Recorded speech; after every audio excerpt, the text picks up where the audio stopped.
watching the new Chairman's Report, now made possible through a partnership between IBC 13 and the Commission on Filipinos Overseas, or CFO.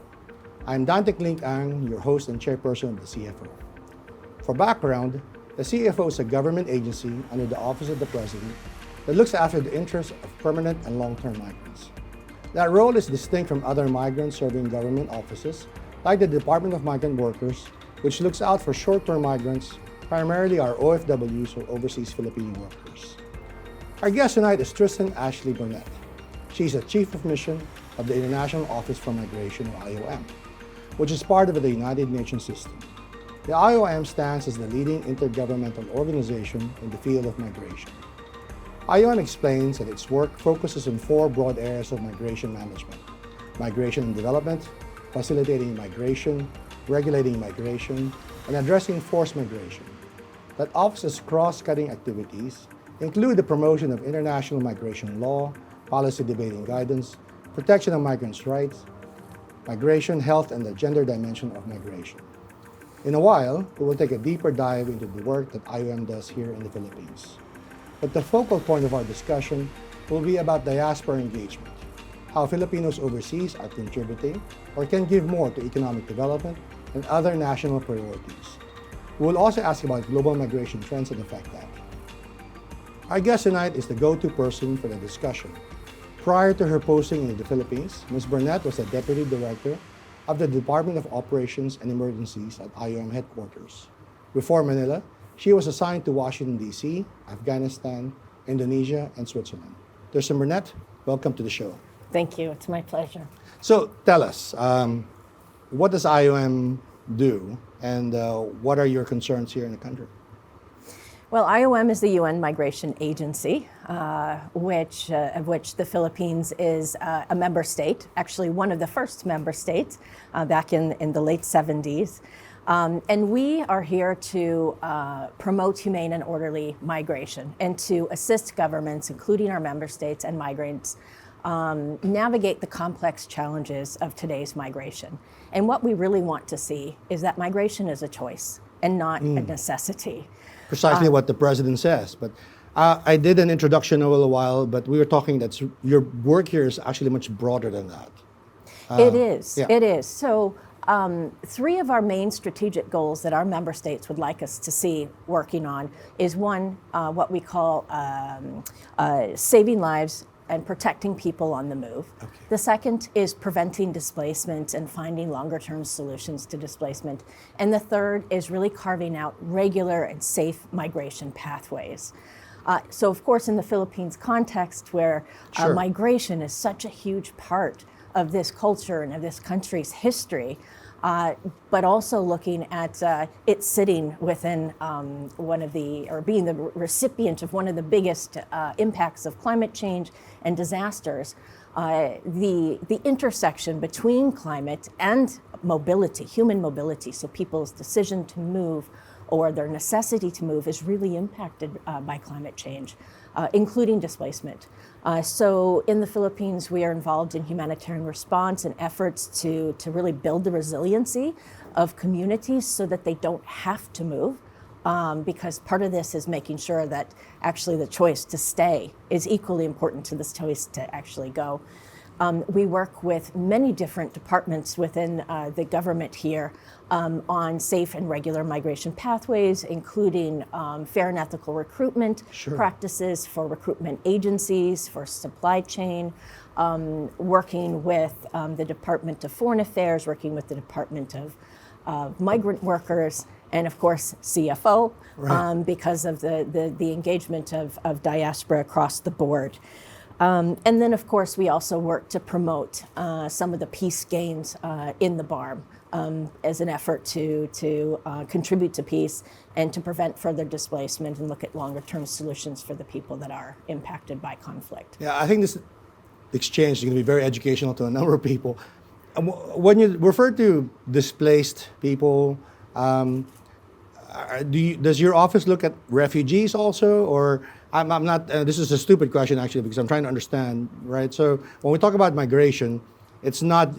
Does it cover those, or you're talking in a much broader sense about movement of people And this is where you come in to help governments like the Philippines to have policies for that. I mean, primarily it would be migration or human mobility. Okay. So that's people moving within a country, between countries, and sometimes that mobility is actually forced when you have a large-scale natural disaster. We do work with other agencies, including UNHCR, which is when another there's refugee UN assistance, agency, or exactly, the UN Refugee Agency for Asylum, because we really work hand in hand on many of these issues. But the Philippines, because there are so many storms, and we saw that last October where we were hit with, I think, 6 mega storms in 5 weeks, this is really something that impacts displacement here and the need to invest in certain communities. So I believe last year there were up to 9 million displacements. Now, they were short term. Right. But it still meant that people left their homes.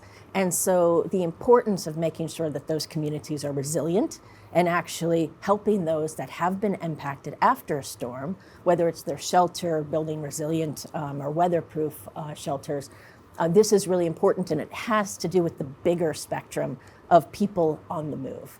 So, IAM's work, do you raise resources? Do you give policy recommendations? Is it more of capacity building for the government, or is it all of that? It's a broad section of, so we do direct implementation of activities, so we provide shelter assistance to displaced communities. We work very closely with DSWD and DSUD. But on the human mobility side, policy is a big one. Obviously working together to implement the Return and Reintegration National Action Plan, Fair and Ethical Recruitment National Action Plan. All of these have to do with safeguarding migrants, whether before they're leaving or when they return from working overseas. We also see ourselves as a convener. You know, the Philippines— among the different agencies, offices, and globally. So the Philippines is probably one of the most sophisticated countries when it comes to migration management. So we're doing well on that, right? Well, it's sort of? It's no. I mean, we have multiple departments that are involved in, and as you know, migration is cross-cutting across the board. So we see ourselves as a convener, bringing together CSOs, academia, different government agencies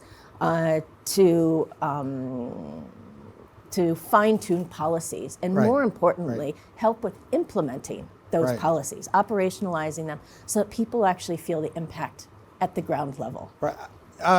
I caught a glimpse of this when I attended one of your activities in Legazpi City earlier this year. Maybe you can talk about Bahay Matibay. What's the idea there? I saw Philippine American community organizations there, people from academia, as you said, other government officers. What's that project about? And what do you hope to do with it? So, I mean, the diaspora are such a critical component of working to harness the power of migration and keeping those linkages. And so in 𝐂𝐡𝐚𝐢𝐫𝐦𝐚, I mean, this was an area that you should talk about storms, right? I mean, storms, exactly. Was hit by the series of storms last fall.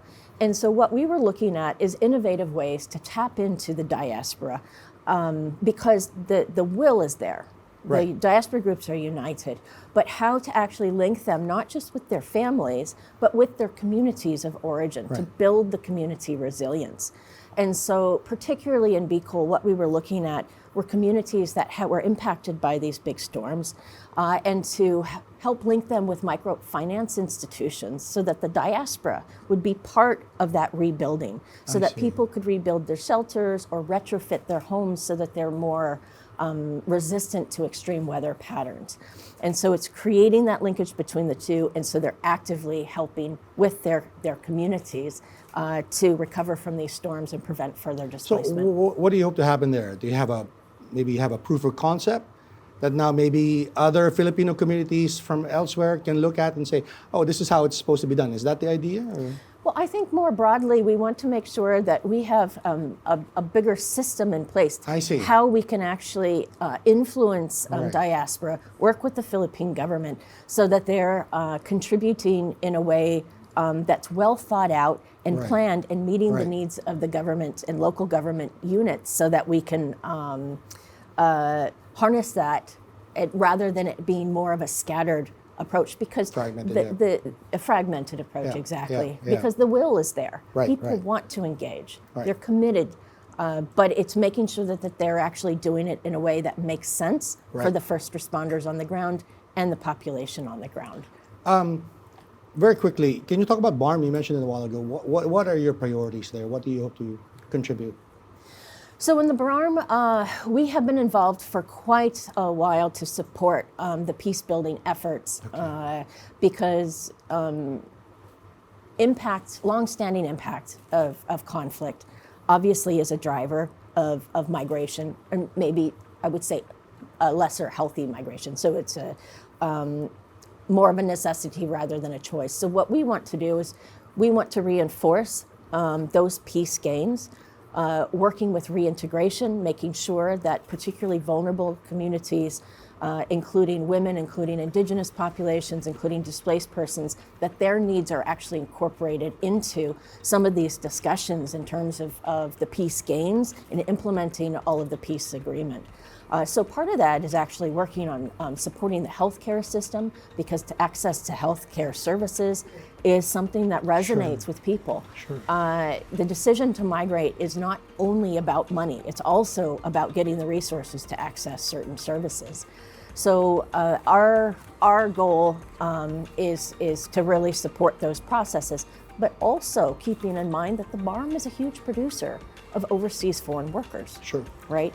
And so we want to make sure that those families, that there is no one left behind, particularly in the remoter areas, in the Basulta. So that's a big commitment for us under our second pillar of engagement, so on the peace side and displacement side. I'd like to ask you more about that, but for now, Tristan, I have to take a quick break. Please stay tuned. You're watching the Chairman's Report. I'm 𝐷𝐞𝐻𝐿, we're talking to IOM Philippines Chief of Mission, Tristan Burnett.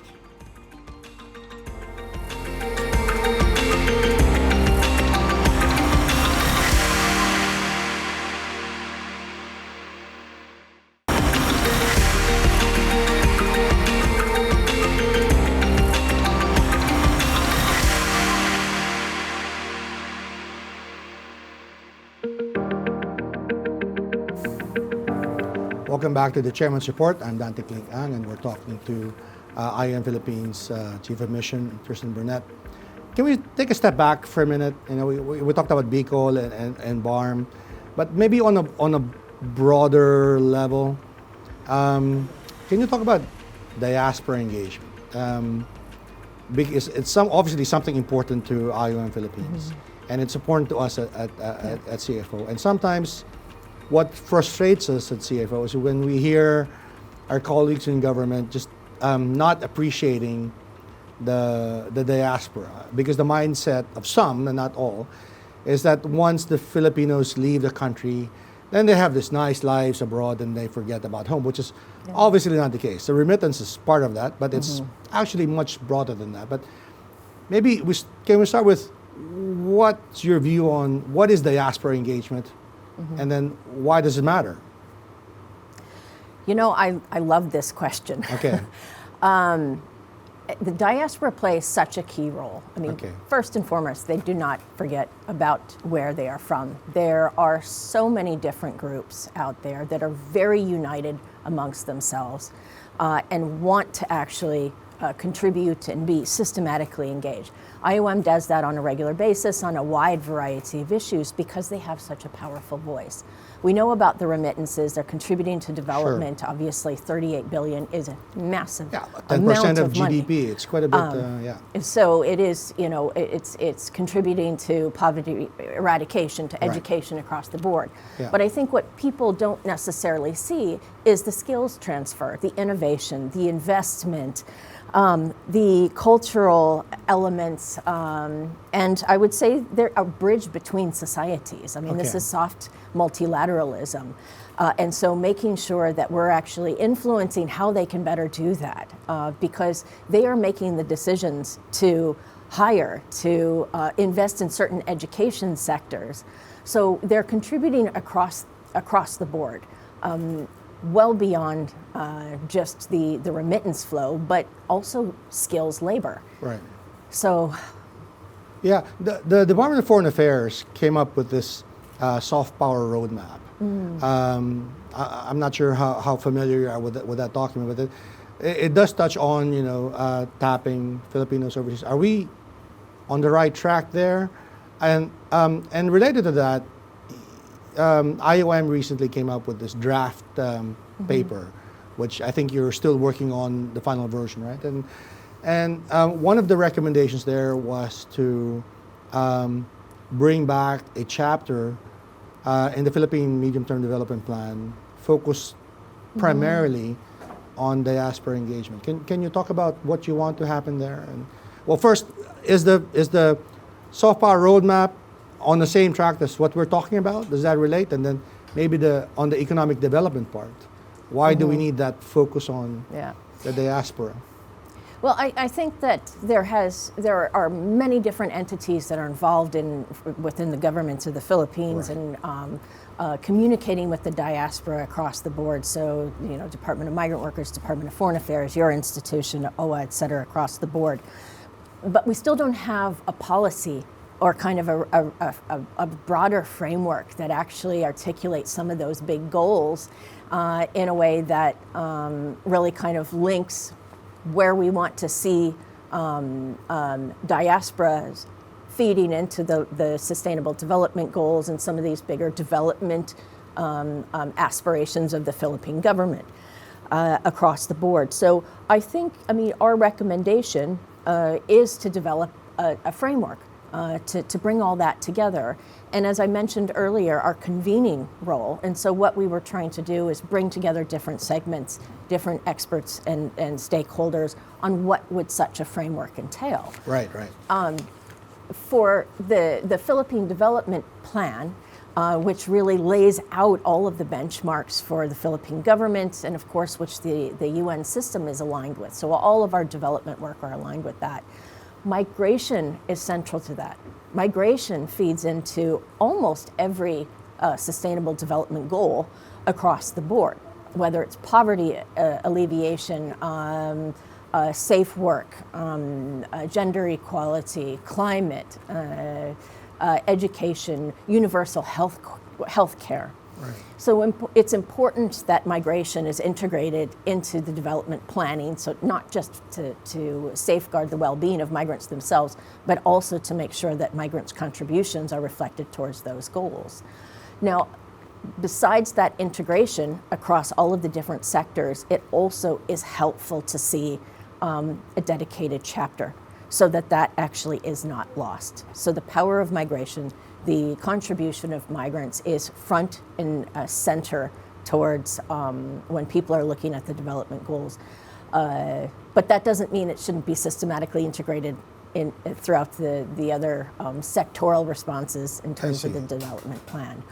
So I think that we would embrace that effort of developing a separate dedicated chapter. And we've seen in other goals, in terms of climate change. I mentioned the intersection between climate and